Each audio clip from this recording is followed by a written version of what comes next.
j'espère. Je le disais à Charlotte Gassiot, je ne voulais pas être trop anxiogène, inviter un médecin, parler du Covid. Eh bien non, on va parler ménage. Voilà, ça fait partie peut-être des bonnes résolutions. Bruno Ginesti, bonjour. Bonjour Valérie, bonne année. Bonne année à vous, merci d'être avec nous. Alors Bruno Ginesti, certains vous connaissent sous le nom de Bégine, c'est ça? C'est comme ça qu'on dit? Exactement, parfait. Bégine Clean. Bégine Clean. Alors, vous publiez Ménagez-vous aux éditions Marabout, le programme motivant pour un ménage simple, efficace et naturel. Alors, j'ai vu passer un article sur vous. J'ai trouvé que votre parcours était intéressant parce que vous avez déjà changé de vie pendant le Covid. Et puis, surtout, vous êtes devenu une coqueluche des réseaux sociaux avec vos petits trucs ménagers. Alors, racontez-nous un petit peu qui vous êtes. Déjà, ce livre, c'était une très très grande surprise. J'imaginais pas une seconde un jour écrire un livre. C'était en effet pendant le premier confinement que ma vie professionnelle s'est complètement arrêtée. Je travaillais pour une grande chef d'orchestre pour qui j'organisais les tournées internationales. Donc évidemment, qui dit Covid dit on ferme les frontières, on arrête les spectacles, on arrête de se retrouver. Et donc, comme des milliers, des millions de personnes, j'étais confiné chez moi et c'était une période propice, alors pour certains à la cuisine, pour d'autres au rangement, pour d'autres au nettoyage, au bricolage. Moi, c'était le ménage. Ouais. Et je me suis amusé vraiment. C'était un jeu au début, comme on peut souvent ouvrir un compte en se disant tiens, aujourd'hui, je vais me lancer dans la photo et faire un compte Instagram dédié à la photo. Ouais, mais la photo, je comprends. Le ménage, je comprends un peu moins.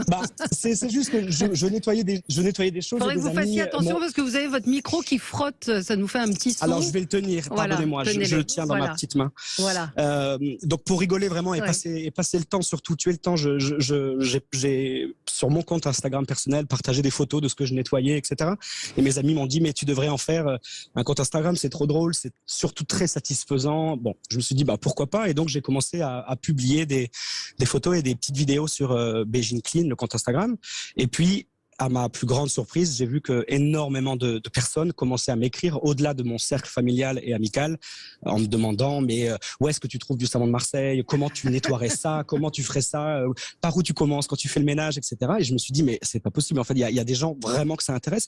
Moi j'ai toujours aimé profondément faire le ménage, mais comme des millions de gens le font dans le plus grand secret, enfin je veux dire pas dans le plus grand secret, mais dans l'ombre, dans le quotidien. Ah oui, et en fait, très très très rapidement, il y a eu beaucoup de gens qui ont commencé à écrire.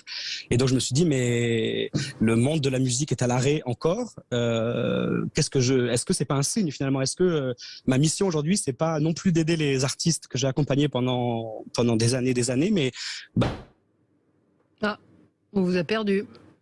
On vous a perdu, on a un petit bug, je sais pas ce qui s'est passé, si on peut le récupérer. Il a plus de 100 000 abonnés aujourd'hui avec pardon.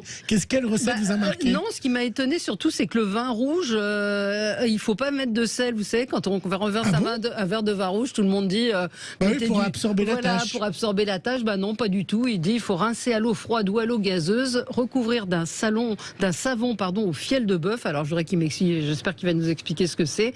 La tâche devient bleue, il laisse agir et normalement ça passe en machine. Donc il va aussi à l'encontre d'un certain nombre d'idées reçues. Et puis de vieilles recettes ménagères. Tout est naturel en fait. Il n'utilise plus aucun produit. Qui. Oh, ça c'est très à la mode. Oui. Je suis là. Ah, vous êtes là. Voilà. Valérie, je vous promets, c'est pas moi qui ai coupé. Je vous promets. C'est le réalisateur. Alors il va être puni. Il sera puni. Bonjour Benoît, notre réalisateur. Ouais. Bonne année Benoît. Bonne année. Bonne année Benoît. Il y a un compte formation professionnelle si vous voulez. À vous Benoît. Peut-être que son micro, ses boutons n'ont pas été nettoyés. J'étais en train de dire que ce qui m'avait plu aussi dans votre livre, au-delà des recettes, j'ai envie de dire de produits, parce que vous n'utilisez aucun produit ménager, donc ça fait faire des économies, mais vous allez à l'encontre d'un certain nombre d'idées reçues. Par exemple, le vin rouge sur la nappe, on le nettoie pas avec du sel. Non, en fait on pourrait croire que oui, on peut mettre du sel parce que le sel va absorber, ça ok, mais il faut pas oublier que par exemple le sel on l'utilise quand on fait des teintures de vêtements tout simplement chez soi dans la machine, on met 1 kilo de sel, donc le sel va finalement fixer la couleur. Donc c'est des choses qu'il faut pas faire, c'est des petits trucs à savoir pour justement récupérer sa nappe, quoi. Et ne plus avoir peur de recevoir, ne plus avoir peur de prendre un bon vin avec des amis. Voilà, c'est dans mon livre je dis salir c'est vivre, et j'y crois vraiment. Alors c'est peut-être un peu tiré par les cheveux, et en même temps l'objectif c'est pas d'avoir peur de vivre, c'est pas d'avoir peur de salir, c'est surtout de savoir comment faire pour nettoyer ce qu'on a sali et continuer à vivre dans les meilleures conditions, continuer à recevoir, continuer à accueillir les gens qui nous sont proches, etc. Enfin ça, j'y attache une grande importance parce que je trouve que c'est important. Alors, très important. Des réactions, vous voyez, vous le dites, parfois les gens réagissent pas forcément. Stéphane vous dit, il y a des voitures qui ont un problème de plastique collant. Comment faire pour enlever ceci ? Eh ben, il y a le plastique, ça peut paraître tout à fait étrange, mais tout ce qui est plastique et colle, l'huile végétale fonctionne très bien. Donc on imbibe, c'est parce que c'est infernal. C'est comme quand on veut réutiliser un bocal dans lequel il y a eu du plastique, on l'a enlevé, il reste un résidu de colle. On pourrait croire que c'est irrécupérable. Eh ben, si on imbibe ce résidu de colle d'huile végétale, on laisse patienter quelques secondes, ensuite on frotte avec un chiffon, ça s'en va tout de suite. Alors, et ça s'en va. Lucia, elle nous dit bonjour, bonne année à vous. Lucia également. Mon Dieu. À vous, Lucia. Mon Dieu, jeune homme, je suis employée de maison depuis 30 ans sans compter chez moi, eh bien ça me fait manger mais pas rêver. Vous comprenez effectivement quand c'est un métier parce que vous, est-ce que ça vous fait, vous en vivez, comment vous gagnez votre vie aujourd'hui? Alors, ce qui est certain, c'est que je ne vis pas grâce à Instagram. Moi, je suis contacté par énormément, évidemment, de marques qui aimeraient apparaître. Mais en même temps, je me dis, si on pouvait un peu changer Instagram et ne pas faire... j'ai rien contre les personnes qui font des collaborations et des partenariats. En revanche, comment je peux dire, moi, lundi, mais regardez-moi ce liquide vaisselle comme il nettoie bien, sachant que le mardi, je vais utiliser un cube de savon de Marseille et que ça fonctionne remarquablement bien, et que ça pollue pas, et que c'est biodégradable, et qu'il n'y a pas de plastique, etc. Je peux comprendre. Moi, je gagne aussi ma vie en faisant des ménages sur des tournages grâce à des amis producteurs de films et de séries. Je travaille dans une droguerie. Alors là, j'ai arrêté, mais je vais reprendre dans une droguerie parisienne. Enfin, je veux dire, c'est des petites missions qui me permettent de vivre. Après, je travaille sur des plus gros projets à long terme, mais qui me permettront de vivre, etc. Je rêve de lancer ma marque, non pas pour rajouter une marque sur le marché, mais pour créer le kit qui, moi, me convient et qui est un kit minuscule, mais avec lequel on peut faire des miracles, vraiment. Et donc ça, c'est des projets qu'il faut réfléchir à moyen terme et à plus long terme, c'est ce qui me fera vivre, mais il faut y aller tranquille, quoi. Tranquille. Tranquille, mais en tout cas, vous donnez pas mal de conseils. Alors, c'est quoi du fiel de bœuf ? Alors, le fiel de bœuf, c'est un savon absolument miraculeux. Alors, ce n'est pas vegan. Souvent, il y a des personnes qui me disent mais c'est pas vegan, etc. C'est tout simplement de la bile de bœuf, donc qui est absolument fantastique pour vraiment détruire toutes ces taches organiques, donc que ce soit le sang, même les fruits rouges, la graisse évidemment, et puis vraiment les taches vraiment incrustées, les cols de chemise, les poignets. Enfin, c'est vraiment un savon. Qu'il faut avoir qu'on trouve où ? Moi, j'ai jamais entendu parler de ça. La terre de Sommières, je le connaissais. Oui, alors le savon, qu'on connaît, mais. Oui, le savon au fiel de bœuf, il fait quand même son grand retour. On en trouve de plus en plus dans les drogueries, dans certains supermarchés. Il y a certaines marques qui l'ont remis en valeur et qui le remettent en avant. Mais c'est vrai que la grande difficulté quand on veut aussi faire un ménage de façon propre, entre guillemets, c'est de trouver dans tous les produits facilement. Et ça, on a encore un peu de problème, même si dans beaucoup de supermarchés, il y a des rayons qui concernent justement où on peut trouver le bicarbonate, la terre de Sommières, voilà. Mais il n'empêche qu'il y a encore un énorme chemin à faire pour se procurer ces produits facilement. Et du coup, passer l'étape du ménage avec des produits naturels, parce que c'est ça aussi.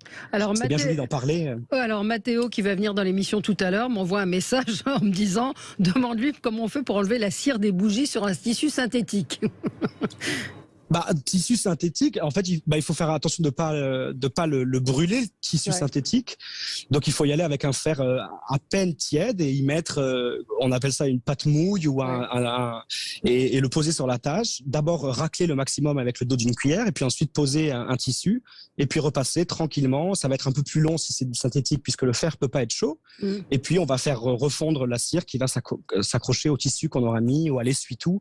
Moi, je préconise l'essuie-tout, même si c'est pas très écologique, mais c'est-à-dire qu'après un chiffon qui a de la cire dessus, on ne pourra pas vraiment s'en servir. Donc un essuie-tout, je veux dire, on ne salit pas sa nappe tous les jours avec de la cire, mais voilà, ça va fondre et le tissu va absorber. Voilà. Bon, Mathéo nous dira si ça a marché. Moi, j'ai retenu l'antimite naturel. Ça, c'est drôlement bien parce que c'est vrai que l'antimite, souvent, ça sent pas très bon. On se demande si c'est efficace. Alors, comment on fait ? Racontez-nous le savon de Marseille. Et voilà, des petits cubes de savon de Marseille. Ouais, bah, franchement, ça c'est un sujet qui me passionne profondément, le savon de Marseille, et j'ai appris à aller à la rencontre de personnes qui en font du véritable savon de Marseille, grâce à mes abonnés qui me posaient des questions. C'était mon objectif d'aller à la rencontre d'experts. L'œil de l'expert et le savoir-faire d'experts au plus haut niveau de leur art. Et donc, le savon de Marseille, il est complètement tout terrain. On peut nettoyer tout à la maison, son linge. Et également, le savon de Marseille à l'huile d'olive est un anti-mite. Les mites détestent cette odeur-là. Donc, moi, j'en découpe des petits cubes et puis avec une petite perceuse, bon, c'est un peu une petite orga, quoi, mais bon, je troue ces petits cubes et puis j'y mets un petit cordon et je l'accroche dans ma penderie. Ou alors, je peux disposer quelques petits cubes dans mes tiroirs et les mites ne reviennent pas. Enfin, j'ai plus aucun pull plus aucun pull manger. Le fiel de bœuf, nous dit Léandra, je l'utilise pour nettoyer les jantes de voiture. Voilà. Eh ben, je ne savais pas. Eh ben, voyez. Autre question, est-ce que les produits naturels sont virucides, c'est-à-dire peuvent détruire? Et puis, est-ce que c'est quand même les produits chimiques sont plus efficaces? Ça, c'est une question qui est absolument passionnante et je vais faire une vidéo bientôt sur ce sujet. On parle donc là on est vraiment dans le Covid qui a littéralement bouleversé nos habitudes, notamment en termes de nettoyage et de désinfection. Et donc, les gens se sont rués sur l'eau de Javel, qui est quand même extrêmement mauvais pour nous en tant qu'utilisateurs. Vous dites que c'est viré complètement, hein, l'eau de Javel. Ah non, oui, dans la mesure où il y a des alternatives. Et il y a des personnes qui ont mis beaucoup d'argent et d'énergie dans le développement d'autres produits à base d'acide lactique. Et là, on est dans la chimie verte. Et donc, on arrive à avoir des virucides qui ont les bonnes normes et qu'on peut utiliser pour désinfecter dans les règles de l'art à base de betterave, de canne à sucre, c'est de la fermentation. Et ça, c'est la chimie verte et c'est hyper intéressant comme nouveau procédé, quoi. C'est-à-dire que c'est toujours à utiliser avec précaution, comme tous les produits ménagers.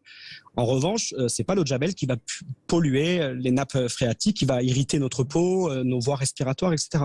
Donc oui, on peut désinfecter. En revanche, quand on entend que le vinaigre blanc est un virucide, c'est archi faux. Et ça, c'est même dangereux que de dire ça, quoi. Ça peut nettoyer, ça peut enlever un peu des champignons, des moisissures, etc. Ok, c'est l'acidité du citron. En revanche, ce n'est pas un virucide. Et ça, c'est hyper important. Vous parlez des poubelles dans votre livre. Vous dites comment faire disparaître les auréoles sur le bois. Vous donnez les principaux produits dont vous vous servez, le savon de Marseille extra pur. Alors, c'est vrai que vous l'avez évoqué. Vous dites que vous êtes allé voir des experts, des spécialistes, parce qu'il y a quand même pas mal d'arnaques sur le savon de Marseille qui n'est pas du savon de Marseille. Donc comment être sûr d'avoir du vrai savon de Marseille ? Alors je connais pas les chiffres exacts, mais je crois que, peut-être 80% de la production de savon de Marseille est faite en Chine ou en Turquie, alors que le savon de Marseille est le fruit d'une histoire fabuleuse. Ça remonte à la fin au XIVe siècle, et puis après Louis XIV avec son ministre Colbert a légiféré sur le savon de Marseille à la fin du XVIIe siècle. Bref, pour être sûr d'acheter du vrai savon de Marseille, il y a 4 maisons qui se sont regroupées sous l'Union des professionnels du savon de Marseille, UPSM. Et donc, ces 4 maisons sont la Corvette, le Sérail, Marius Fabre et Fer à Cheval. Et donc, eux travaillent dans les règles de l'art avec les bonnes huiles, un savon cuit au chaudron, avec différentes étapes, etc. Ça, c'est important et on en trouve vraiment de plus en plus partout, dans les drogueries, dans les pharmacies, maintenant, beaucoup. C'est un super réseau de distribution aussi, dans les magasins de bricolage, etc. Mais c'est important de regarder qu'il n'y ait pas d'additifs, qu'il n'y ait pas de colorants, qu'il n'y ait pas d'odeur particulière, quoi. C'est 100% naturel, le savon de Marseille. Sel, du saumure, des huiles végétales. Alors, oui, on a le meilleur virucide, c'est de la saumure et de l'eau iodée, nous dit Stéphane. Et Léandra nous dit pour les mécaniciens, pour ceux qui travaillent dans le cambouis, on peut s'en servir comme du savon, c'est extraordinaire en parlant du fiel de bœuf, absolument. On vous retrouve parce que beaucoup nous disent mais comment on fait? Alors déjà il y a le livre. Oui. Comment il y a le livre pour vous retrouver? Ménagez-vous, c'est vrai qu'on passera encore du temps avec vous. Programme motivant pour un ménage simple et efficace. Figurez-vous que grâce à vous, hier, j'ai retiré la bande de ma baignoire pour regarder parce que j'ai vu qu'il y avait des endroits. Et alors il fallait nettoyer. Je vous confirme. Je vous confirme. C'est chez Marabout et puis surtout votre Instagram. Il y a un tuto très intéressant sur les microfibres. Alors ça, vous les aimez pas tous, hein, les chiffons en microfibres. Non, et en fait, je trouve que c'est dans le ménage. En fait, quand on a le mauvais matériel, on est découragé, on perd du temps, on a un résultat qui n'est pas satisfaisant, donc on n'a pas envie de le faire. En revanche, quand on a un bon matériel, quand on a par exemple un évier avec plein de savon et d'eau et qu'on passe un coup de microfibre et que là il reste des traînées d'eau, ça rend fou. Moi, ça me rend fou. En revanche, quand on passe un coup de chiffon microfibre et que là, tout est essoré, tout est nickel, tout brille, c'est fantastique. Donc, il y a une composition qui, selon moi, est fantastique. 80% polyester, 20% polyamide. Et il y a également différents tissages dans la microfibre. Il y a la microfibre un peu tout terrain, celle qui est là pour lustrer la robinetterie, celle qui est super aussi pour les vitres, pour laisser aucune trace, parce que ça, c'est tout un programme aussi, les vitres. Mais donc voilà. Et c'est pas forcément les microfibres les plus chères qui sont les plus efficaces. Eh ben, écoutez, hier, j'ai particulièrement, par exemple, je me promenais à Dijon et j'ai aidé la propriétaire d'un carrousel qui ouvrait son manège. Et ben, je l'ai aidé à nettoyer et à justement absorber l'eau qui était tombée sur chacun des petits automates. Et ben, elle avait les superbes microfibres, 80% polyester, 20% polyamide, d'une marque que je mentionnerai pas, mais en même temps qui coûtait peut-être 80 centimes la microfibre, et c'était génial. Eh ben, si voilà. Donnez-nous la marque, on est entre nous. C'était Action, donc je pense que c'est même 35 centimes. D'accord, c'est encore moins cher. Ménagez-vous, c'est formidable. Votre Instagram, c'est BGIN. Je me suis abonnée pour tout vous dire. Et le livre, Ménagez-vous, le programme motivant, c'est très marrant parce qu'on reçoit plein de questions de gens, d'auditeurs, de copains qui m'écoutent. Envoyez-les-moi. Ça me fait beaucoup rire. Merci à vous et on vous souhaite bonne chance. Merci beaucoup. Merci, à bientôt.